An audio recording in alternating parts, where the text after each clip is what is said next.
हुड्डा साहब ने तो यहाँ तक कह दिया कि मेरे से बड़ा किसान नेता कौन है, और उन्होंने एक सीट से भी मना कर दिया। और ये मेरे साथ हमारे धर्मशाला से ही एक मोर्चा बनाया था, जिन लोगों को पूरे हरियाणा के जितने भी किसान नेता हैं, संगठन हैं, ताकि उन लोगों से मिलके एक विचारधारा हमने बनाई थी कि हम सड़कों पे भी लड़ेंगे और विधानसभा संसद भी लड़ेंगे। पर मैं हूं संदीप कुमार, आप देख रहे हैं जिंद प्लस। मैं आप लोगों को बताना चाहूँगा कि आज जाट धर्मशाला के अंदर किसान प्रेस वार्ता रखी गई।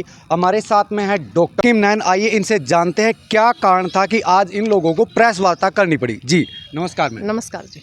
कैसे हैं मैम? बिल्कुल बढ़िया। तो क्या कारण था कि आज आप लोगों ने प्रेस वार्ता की?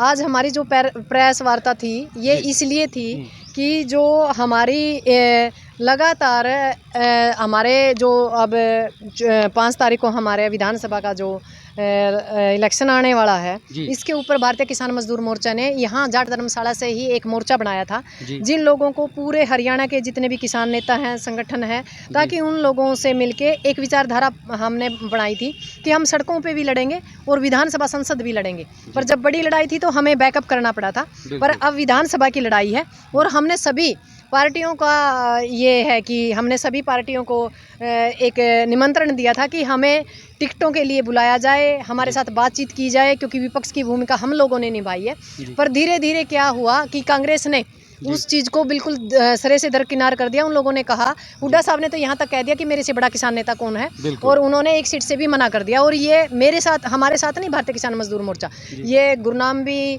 या जो कामरेड है उनके साथ भी।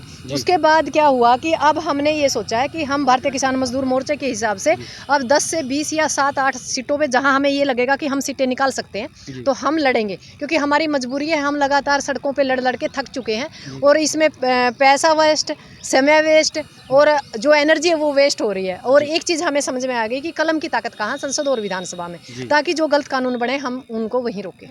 तो हम क्या माने, डॉक्टर जो सिक्किम है वो कहाँ से चुनाव लड़ेगी? वो उचाना से। जी, उचाना पूरे हरियाणा की सबसे हॉट सीट रहेगी जी। और वहीं से आपने फैसला लिया कि वहाँ से लड़ने का, लेकिन वहाँ पर अंदर लीडर वहाँ से हैं जी, दुष्यंत चौटाला वहाँ से हैं, हाँ, ये वहाँ से हैं जी। तो वहाँ आप कैसे उनके बीच से ये सीट निकाल पाएंगे? ये सभी चले हुए कारतूस हैं और हम लगातार आंदोलन लड़ते लड़ते हम मतलब ये कह रहे हैं कि जो खटखट टोल है ना, वो भी पूरे विश्व के अंदर एक ही था। बिल्कुल। तो हम वहाँ से लीडर पैदा हुए हैं, तो इतना आसान नहीं है।